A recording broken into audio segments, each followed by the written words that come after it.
Estamos de volta com o Câmara Repórter de hoje, que está contando um pouco da história do Parlamento Federal. Acompanhe. 3 primeiros ministros se sucedem: Tancredo Neves, Brochado da Rocha e Hermes Lima. Jango observava tudo e trabalhava para retomar o poder. 1 ano e 4 meses depois, o presidencialismo é escolhido em plebiscito como sistema de governo por 80% dos brasileiros. Vitória expressiva que não garantia a governabilidade de Jango. No parlamento, as resistências ao seu governo só aumentavam.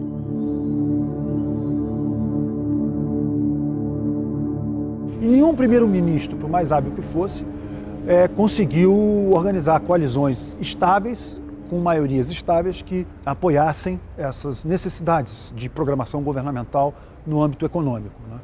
Então, isso marcou muito a experiência parlamentarista, o fato de, no parlamento, no Congresso, não se conseguir ter apoio para uma agenda governamental consistente.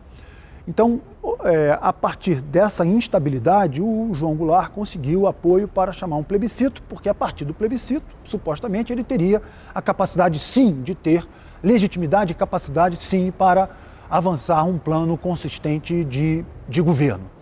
Você tinha o nome de parlamentarismo, mas as práticas não eram parlamentaristas. O Jango Goulart influía muito, com o Tancredo Neves, que era muito hábil, era ligado ao Jango, e eles dominavam realmente a maioria da Câmara. Fomos para um sistema parlamentar, o sistema político continuou instável. Passamos para o sistema presidencial, o sistema político continuou instável. Aí Jango assume plenos poderes presidenciais, não ditatoriais. Tinha o parlamento a controlá-lo, uma intensa disputa na guerra ideológica e das reformas de base daquele período. Para culminar, a sua presidência plena durou pouco, de 7 de janeiro de 1963 a 1º de abril de 1964. Aí a gente começa a viver uma página muito sombria da nossa história. Não era parlamentarismo nem presidencialismo, era ditadura. O senhor presidente da República deixou a sede do governo. Deixou a nação acéfala. Assim sendo, declaro vaga a presidência da República. Militares e parlamentares se unem e destituem Jango. Os generais tomam o poder por 21 anos. Assim como no Império, os generais presidentes tinham o poder de legislar. Diversos atos institucionais. AI 1, 2, 3, 4 e AI 5 suprimiram direitos e a liberdade dos cidadãos. Cassações, fechamento do Congresso, adoção do bipartidarismo. As vozes da democracia são caladas.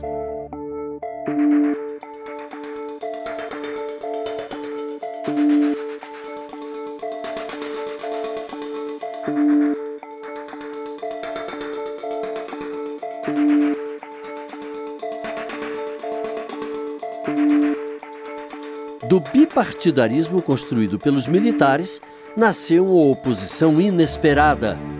Não existia no sistema político vozes que representassem os segmentos do proletariado. Esses segmentos estavam excluídos daquele bipartidarismo. Então o MDB, que era a oposição permitida, começa a representar essas forças que naturalmente gostariam de se ver representadas no sistema político, ainda que de uma forma não plena, né? Alguma vocalização deveria existir, mesmo porque os militares mantêm o Congresso aberto, com nenhuma força, mas simbolicamente expressando alguma antagonização, algum desconforto, né? Alguma oposição ao regime. Ao longo do período eleitoral, o calendário eleitoral é mantido, o MDB vai representando cada vez mais as forças de oposição. Neste quadro, lá pelos anos 70, em 74 isso se configurou, o MDB lançou palavras de ordem que sensibilizaram e arrastaram o povo brasileiro. Anistia, Constituinte e eleição direta. As pressões da sociedade por liberdade e democracia foram decisivas para a derrubada da ditadura. São 130 milhões de brasileiros que se comprimem nessa praça, representado neste milhão de patrícios nossos, a reivindicar, protestar, gritar e clamar para que não lhe usurpem o sagrado direito de escolher com seu voto o futuro presidente da República. Eu lembro na campanha das diretas, foi feito um acordo tácito ali, ninguém falou sobre isso, mas todos sabíamos que se as diretas passam, o candidato era Ulisses. E se não passam, o candidato era Tancredo. Isso estava na cabeça de todos, porque Ulisses exercia o apelo popular e o Tancredo exercia a liderança das instituições.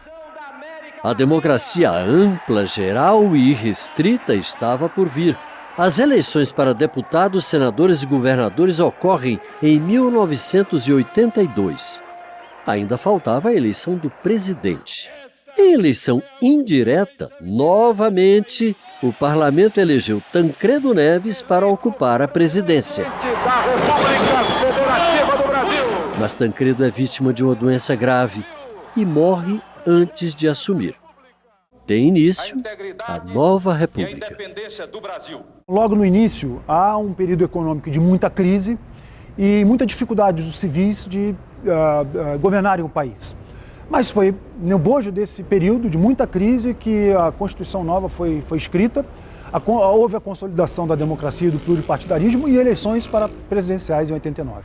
Nasce a Constituição Cidadã, de 1988. Tudo parecia voltar aos trilhos. Ninguém poderia imaginar que o primeiro presidente eleito democraticamente, Fernando Collor, fosse sofrer o primeiro processo de impeachment da República. Denúncias de corrupção ou perda de apoio parlamentar? O que teria sido mais decisivo para a renúncia de Collor? Collor governou com minoria o tempo inteiro. Até quando começou a surgir escândalo de corrupção, que ele começou a querer chamar partidos. E ele governou com 20%. Só o PRN e o PFL, por muito tempo. E quando ele observa que ele tem que ter apoio majoritário no Congresso, ou um apoio no Congresso, um diálogo com o Congresso, para governar, porque isso, a Constituição de 88 impõe isso, qualquer Constituição democrática impõe que tem que haver diálogo entre os atores políticos para o processo governativo. Quando ele observa isso e monta uma coalizão, aí já se tinha uma CPI e já se investigava comportamentos heterodoxos, má conduta governamental clara envolvendo a figura do presidente. Simularam uma crise política de governabilidade. Forjaram uma estabilidade econômica que não existia. E mais, transformaram hipotética infração comum de um agente privado em crime de responsabilidade do presidente. Mesmo eleito democraticamente, justo no pleito que consolidou a redemocratização, me condenaram politicamente em meio a tramas e ardis de uma aliança de vários vértices. Mas, penalmente, da correta instância, me absolveu a Suprema Corte.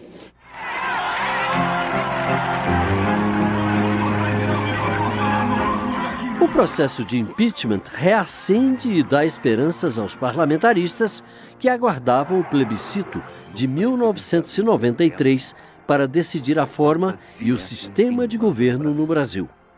Manter o poder do presidente ou dar mais poder ao Congresso? A sociedade foi às urnas decidir. Vence o presidencialismo.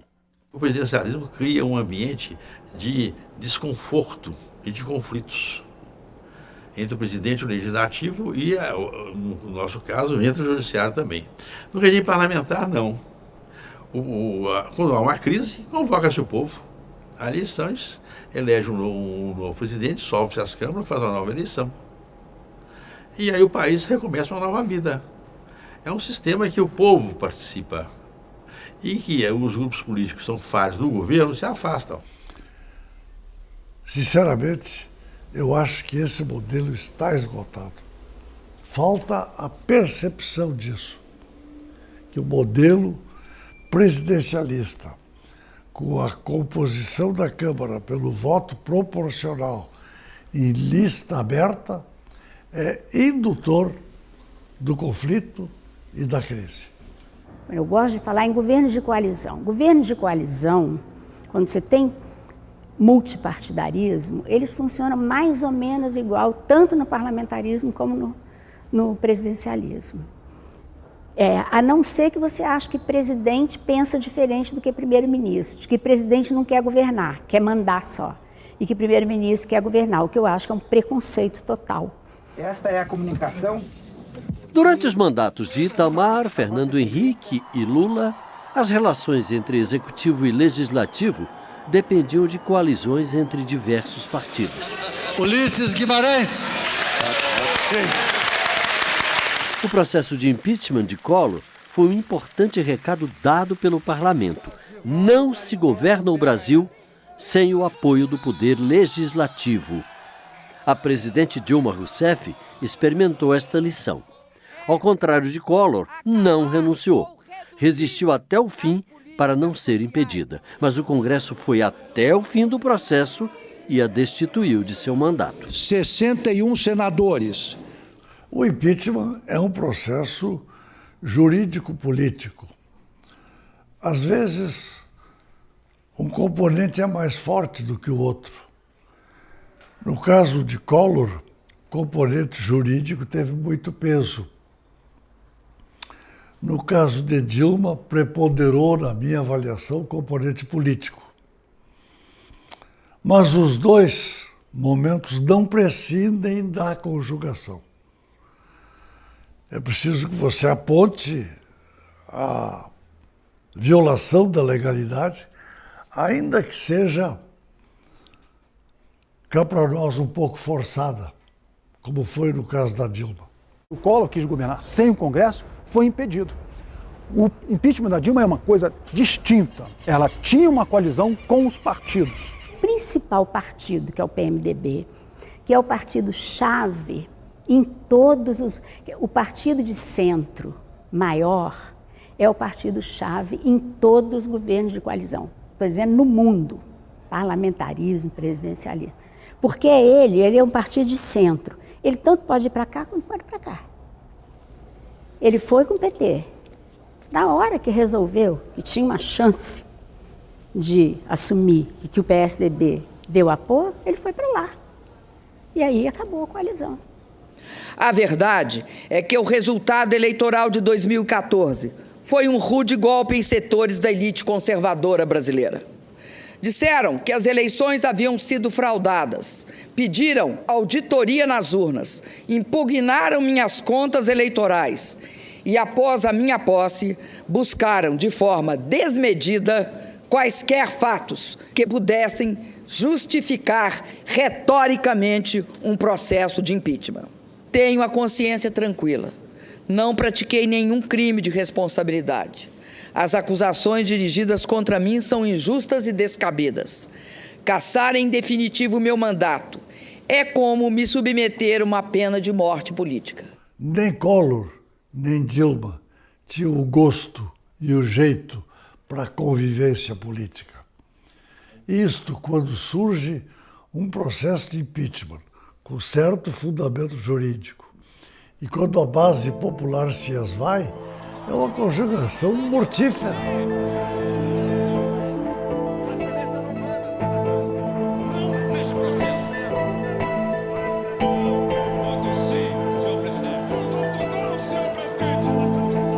Um processo traumático, um remédio amargo, que trouxe de volta as discussões sobre o sistema presidencialista. E com a mesma pergunta que surge quando há uma ruptura entre presidente e parlamento. Não seria melhor adotar um sistema de governo em que o presidente eleito cumprisse o papel de um chefe de Estado e ter um primeiro-ministro escolhido e apoiado pelo parlamento para governar? Só que dessa vez surge uma nova proposta que tenta mesclar o presidencialismo e o parlamentarismo, o semipresidencialismo. Uma reforma política hoje em dia não seria, do meu ponto de vista, uma reforma política no sistema de governo. Nós já temos um misto de sistema presidencial com sistema parlamentar. Ninguém governa sem o parlamento, ninguém governa sem os partidos, sem um líder de governo que discuta suas políticas com o parlamento. Nós já temos um semipresidencialismo. Não é preciso mudar nada. A população tem que continuar votando diretamente para o seu presidente. O que tem que discutir é limites para a atuação do Ministério Público e o Judiciário no jogo político. Quero atentar para a questão do possível semiparlamentarismo ou semipresidencialismo, porque o parlamentarismo, que poderia ser uma questão programática no Brasil constitucional, ele sempre é usado nos momentos de crise por uma manobra ou para evitar a eleição ou para tirar poder de presidente da República. Então isso hoje ainda pode ser usado também como uma manobra para evitar uma eleição. Então precisamos ficar muito atentos para os processos de restrição democrática no Brasil. Eu acho que quer queira, quer não queira, o Brasil amanhã vai marchar para um parlamentarismo, para um presidencialismo parlamentarizado. Assim como há hoje na França e como há na França e em Portugal, nós marchamos para esse sistema, porque é impossível esse presidencialismo que está aí, que ele é muito, digamos assim, ele é muito autocrático demais. Você não cria um líder nacional elegendo pelo Congresso Nacional. É preciso que ele venha das ruas, mas que venha também sem a hipertrofia dos poderes do Executivo. Por isso esse modelo francês, que não dá para chamar de parlamentarismo, mas que tem uma componente extremamente relevante, que é a origem popular do chefe de Estado, e outro extremamente relevante, que é a origem popular da administração, através do gabinete dependente da Câmara dos Deputados. Eu acho que este modelo nós poderíamos tentar e evitar o nome de parlamentarismo, porque se botar o nome e for para o plebiscito, perde de novo. A solução não é simples. Os três poderes da República têm de ter força e credibilidade perante a sociedade para se equilibrarem. Quando um deles invade a competência do outro, ou quando um deles perde o apoio institucional do outro, a governabilidade do país pode ficar incontrolável. E a história recente comprova isso. O parlamento é o ponto de equilíbrio político das relações entre pessoas, empresas e instituições. Seja no parlamentarismo, no presidencialismo ou mesmo no semipresidencialismo. O poder do parlamento é plural. Não há uma voz única, como desejam algumas pessoas que não compreendem a natureza e a importância do poder legislativo. Ao longo da nossa história, quem não soube dialogar ou negociar com o parlamento sofreu as consequências mais cedo ou mais tarde.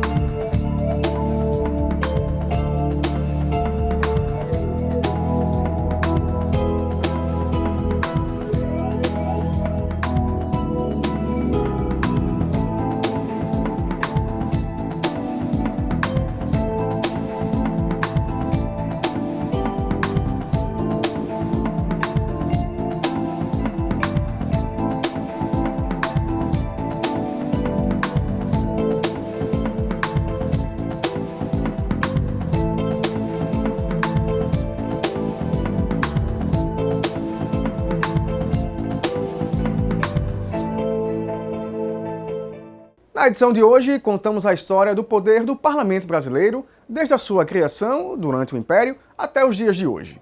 Eu fico por aqui, nos encontramos numa próxima oportunidade. Até lá!